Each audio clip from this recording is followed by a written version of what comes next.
Maikeidagi Oman gi Samudra Khongbalda oil tanker Amada attack Touduna Mei Chakhankhraba matungda US ka THAMNABA ceasefire LEITRE Donald Trump.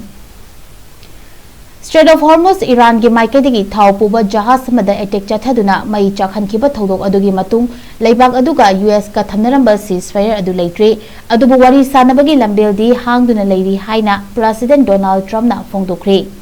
Panba yabadi Strait of Hormuz ki manung chaliba Oman gi Samudra Khongbalda lakpa oil tanker ama Iran gi Maikeidagi attack tawraktuna Mei Chakhankhiba thodok adugi matungda Donald Trump ki wafam adu lakhibani.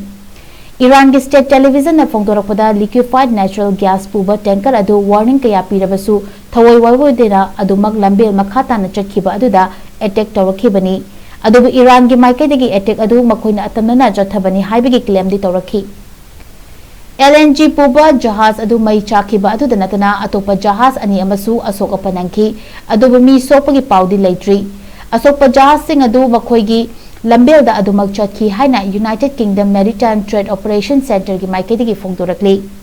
maragasi da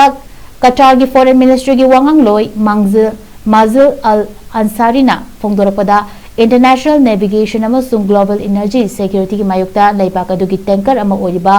Al Rayata target torokpa adu yamna laibak thibani loinana thodok adu Iran makhoigi Maikeidagi chathabani haina yazafam thoi haiki.